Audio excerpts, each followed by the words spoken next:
Jean-Michel Quatrepoint, vous êtes journaliste économique, vous avez travaillé au Monde et avez notamment dirigé les rédactions de l'AGFI, de La Tribune et du Nouvel Économiste. Vous me recevez aujourd'hui chez vous afin d'analyser la situation en Allemagne. On peut dire que le torchon brûle entre l'Allemagne et la Banque Centrale Européenne. Qu'est-ce que Berlin reproche à Mario Draghi? Le torchon brûle surtout entre Wolfgang Schäuble et le ministre des Finances et la BCE. Et je veux dire que sur ce chapitre particulier des taux d'intérêt négatifs, je pense que Wolfgang Schäuble a raison. Une fois n'est pas coutume. La BCE est engagée dans une spirale qui est une spirale mortifère. C'est-à-dire qu'elle multiplie le quantitative easing en donnant des facilités aux banques et en espérant que l'argent et les liquidités données aux banques iront irriguer le reste de l'économie. C'est un échec. Cet argent a été utilisé par les banques soit pour garder l'argent par elles-mêmes, soit pour le replacer auprès de la BCE, soit pour prêter à des très grandes entreprises, soit pour racheter des dettes publiques, des dettes d'État. Mais en aucun cas, l'argent n'est descendu par capillarité sur l'économie réelle, c'est-à-dire sur les ménages et surtout sur les PME, le tissu industriel, le tissu des moyennes entreprises. Donc ça, c'est un échec et on le voit bien, c'est que l'idée de base, c'est de dire je fabrique de la monnaie pour relancer l'inflation, un comble, quand on y pense, pour relancer l'inflation et aussi pour permettre de relancer la croissance. Et avec des taux d'intérêt voisins de zéro, normalement, en bonne logique, la croissance doit repartir. Ça ne marche pas. La croissance ne repart pas. Donc il y a un problème de fond qui est, ils se disent, on va encore plus loin, donc on va vers les taux négatifs, ce qui est une aberration. Économiquement, les taux d'intérêt négatifs, c'est la négation même du capitalisme. Le capital, l'épargne, parce qu'il ne faut jamais oublier que le capital, c'est d'abord de l'épargne. Donc l'épargne doit être rémunérée. Alors ensuite, on peut discuter du montant de la rémunération. Ce qui est clair, c'est que ces dernières années, on a vu un double phénomène. D'un côté, l'épargnant de base et les compagnies d'assurance aussi qui placent sur les marchés obligataires, etc. Cette épargne est de moins en moins rémunérée, et maintenant on arrive à des taux négatifs, alors que l'argent de la spéculation, lui, est rémunéré toujours dans des conditions excessives. C'est-à-dire que quand des entreprises, des fonds d'investissement obtiennent des taux de retour sur investissement qui sont encore de 15% et qui avaient atteint des 30-35% ces dernières années, c'est ça qui n'est pas admissible. Donc on peut discuter du montant de la rémunération de l'épargne et essayer de faire en sorte que ça reste des montants raisonnables, surtout que cet argent ne s'investit pas non plus directement dans l'économie. C'est de l'argent de la spéculation. Il vient de se passer un phénomène assez intéressant, c'est en Chine. Les Chinois ont pratiqué, la Banque de Chine vient de faire exactement la même chose que ce qu'avait fait la Fed et ce que font maintenant la Banque du Japon et la BCE.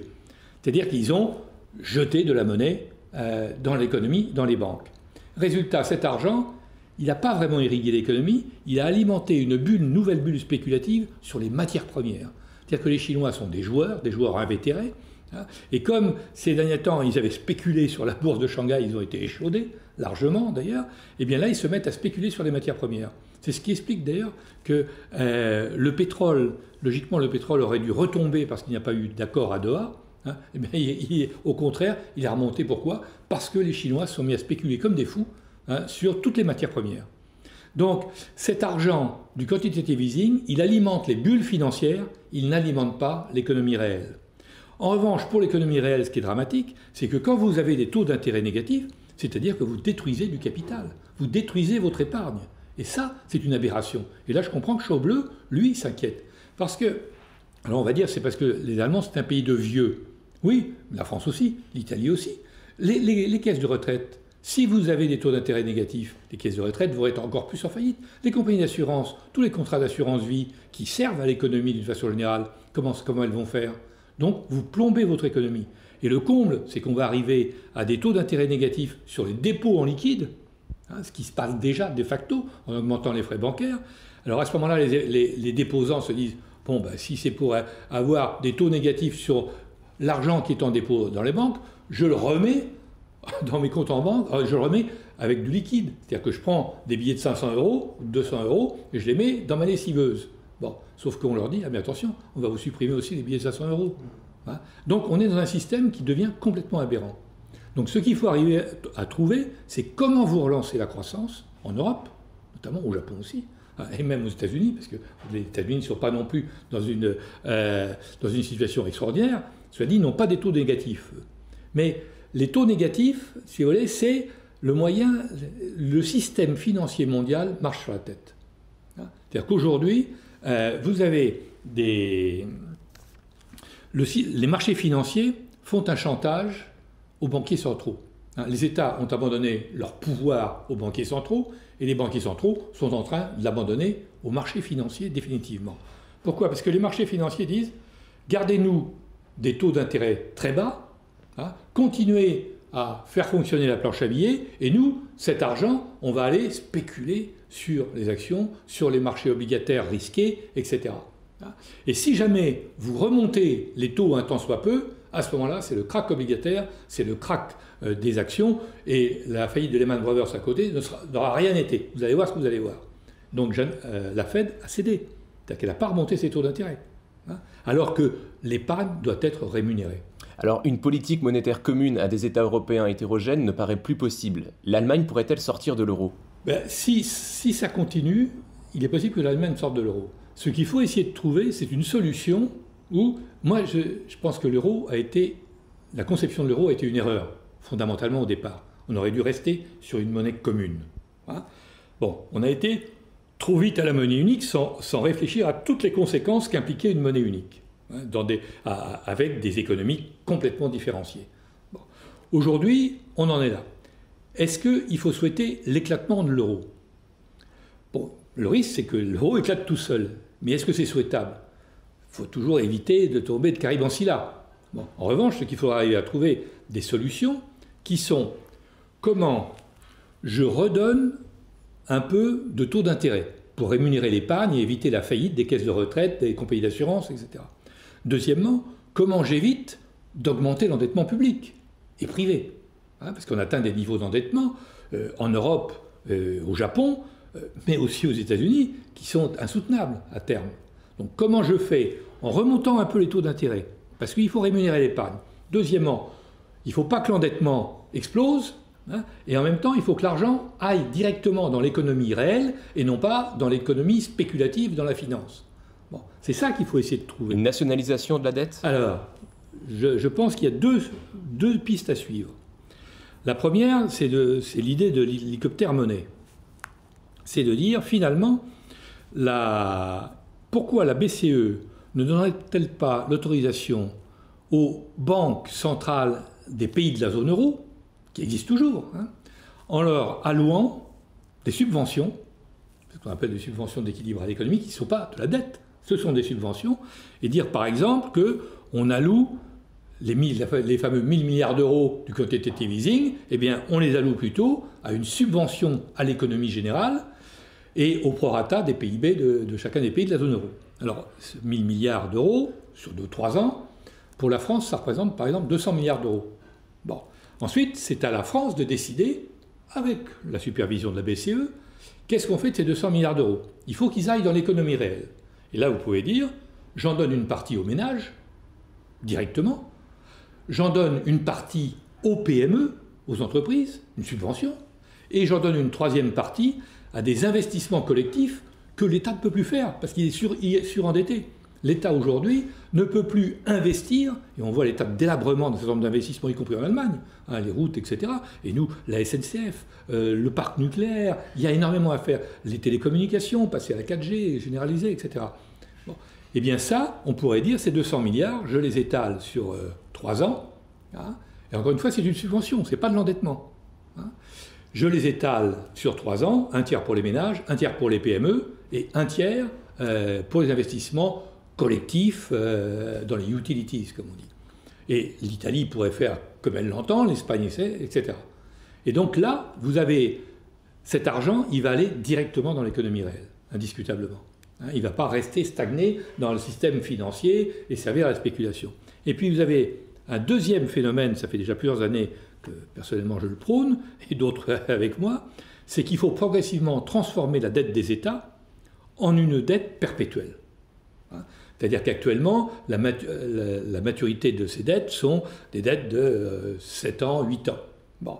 Alors certes, on emprunte quasiment à zéro aujourd'hui. pour la France et l'Allemagne, pas pour les pays du Sud. Mais si vous dites je transforme ces dettes progressivement au fur et à mesure d'arriver de leurs échéances en des obligations à durée indéterminée, qui portent un intérêt, elles, de 2 à 2,5% hors inflation, à ce moment-là, vous n'avez plus... Les États aujourd'hui sont stressés. Pourquoi? Parce que l'État français, cette année, il doit lever 170 milliards d'euros. Ce n'est pas le montant du déficit, mais il doit financer son déficit et ensuite financer les échéances qui arrivent, les emprunts qui arrivent à échéance, parce qu'on a emprunté à court moyen terme essentiellement. Donc il faut postponer la dette.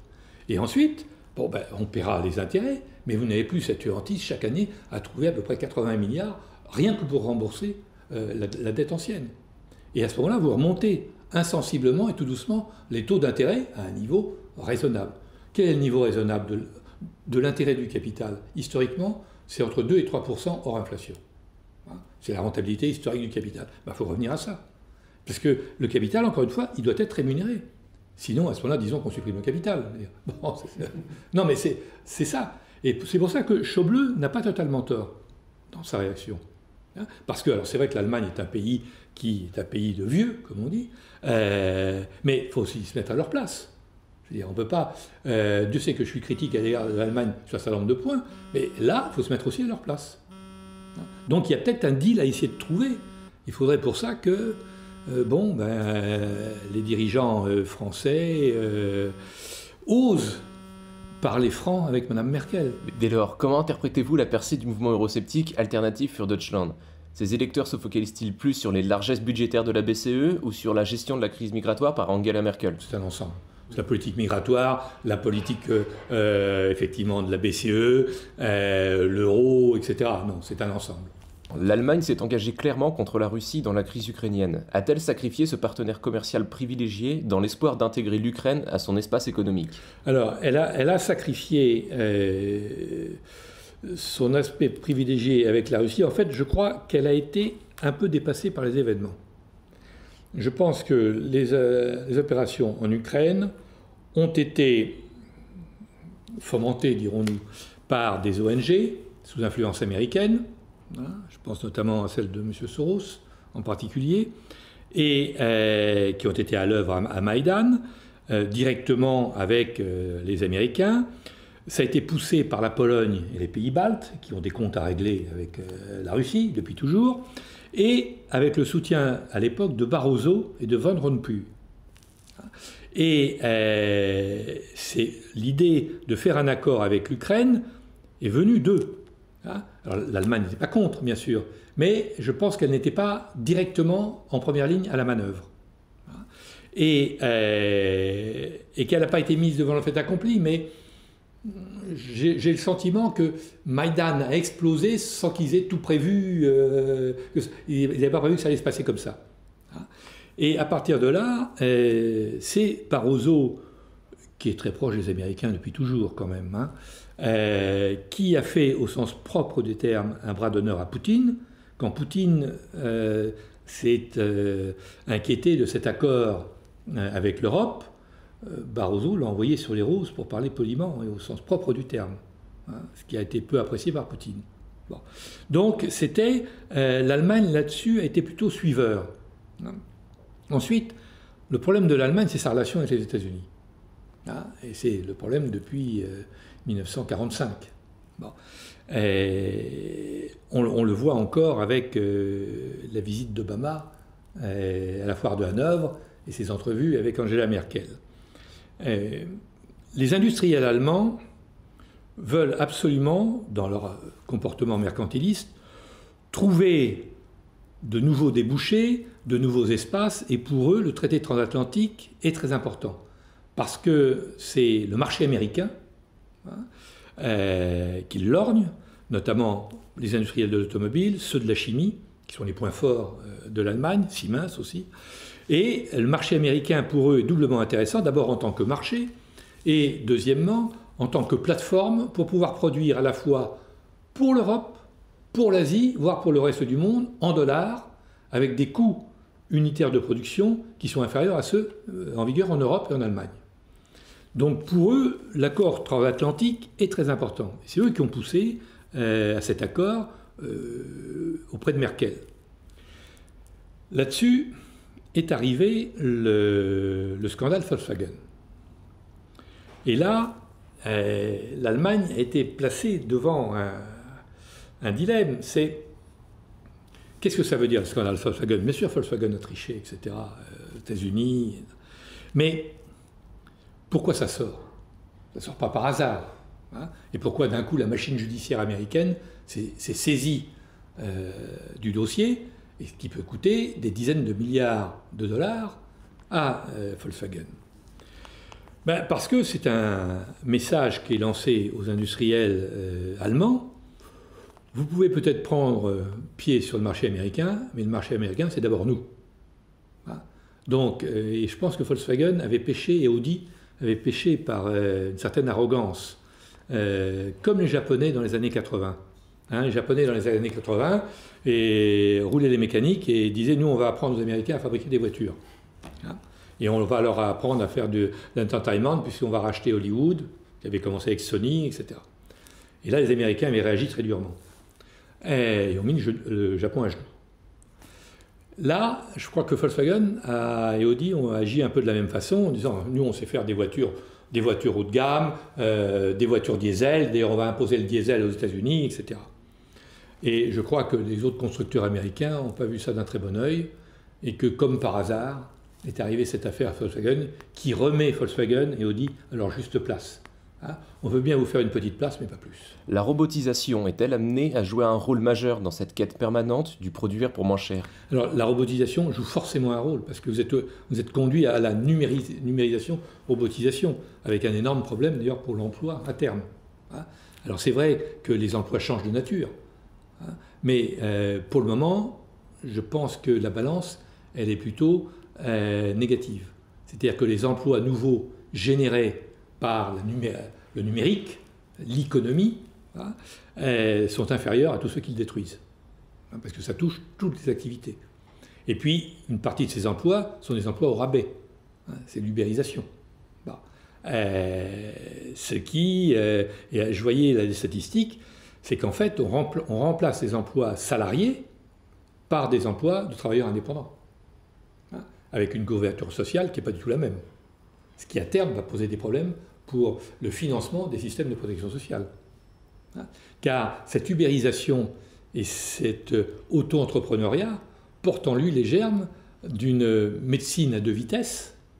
Hein, ceux qui pourront se payer les frais, hein, parce que soit ils sont encore salariés dans des grands groupes, et que ce sont ces grands groupes qui couvrent la couverture sociale, soit ils gagnent beaucoup d'argent, ils peuvent se payer des mutuelles, soit sinon, il faudra aller faire la queue dans les hôpitaux qui seront de moins en moins performants. C'est ça le risque avec l'ubérisation. Hein, c'est vraiment deux vitesses. Alors pour revenir à l'Allemagne, elle a misé sur ces deux vitesses depuis le début de l'an 2000. Hein, les mini-jobs à 450 €, hein, les travailleurs immigrés, les femmes célibataires, etc. Donc vous avez une Allemagne du complexe industriel, hein, des grands groupes et même du Mittelstand, où les salariés vivent correctement, hein, et avec la cogestion, etc. Et puis l'Allemagne des services, hein, qui coûte nettement moins cher, par exemple, qu'en France. Et avec un phénomène aussi qui est l'immobilier qui coûte beaucoup moins cher. Donc c'est comme ça que vous avez les parités de pouvoir d'achat se font. Non seulement les classes moyennes supérieures allemandes ont des bons salaires, hein, mais en plus elles ont des services qui coûtent moins cher qu'en France. Mais en revanche, vous avez des millions de gens, notamment je pense aux femmes célibataires ou autres, qui sont en mini-job, hein, et qui sont paupérisés. Et ça, ce phénomène de la double vitesse, on en parle peu. Mais c'est une réalité. Vous parliez du TAFTA. Le peuple allemand est très mobilisé contre. Est-il le principal atout des opposants à la signature de ce traité? Oui. Parce que le TAFTA, moi, ce qui m'horripile dans la présentation, c'est quand encore Obama ou Merkel ou les télévisions, etc., nous expliquent « oui, ça va créer de l'emploi, ça crée un marché de 820 millions d'habitants et ça va créer de la croissance et de l'emploi ». Ils n'en savent rien, strictement rien. Je veux dire, ça, c'est du doigt mouillé. Hein. La réalité, quelle est-elle? C'est que les droits de douane, il n'y en a déjà pratiquement plus. Bon. Donc le TAFTA, c'est le pouvoir donné aux multinationales. Et le pouvoir donné aux multinationales sur les États. Puisque les tribunaux d'arbitrage qui sont prévus dans le TAFTA, ces tribunaux d'arbitrage, c'est eux qui vont arbitrer contre les États. C'est-à-dire qu'un État qui change maison de majorité et décide donc de changer la règle du jeu, voire sa fiscalité, eh bien à ce moment-là, les multinationales pourront se retourner contre cet État et lui demander des dommages et intérêts considérables. Et un État tout seul n'aura plus de pouvoir, très peu de pouvoir. Donc ça veut dire que vous basculez dans un univers qui est l'univers géré par les multinationales avec finalement un faux semblant qui sont des gouvernements soi-disant élus démocratiquement. C'est ça le risque. C'est Big Brother. Il y a une série qui a du succès en France en ce moment, c'est Section 0. Bon. Eh bien, c'est dans une époque post-guerre, post-Troisième Guerre mondiale, avec post-Troisième Guerre mondiale nucléaire. Bon. Et donc, ceux qui restent, finalement, qui est-ce qui domine? C'est une multinationale, avec un directoire, une femme d'ailleurs à la tête du directoire, et qui, avec les gens d'en haut et les gens d'en bas. Et puis, avec, finalement, le meilleur des mondes, comme on dit. C'est-à-dire les riches qui ont droit à tout, et les pauvres qu'on laisse en bas, complètement. Et tout ça géré par la multinationale.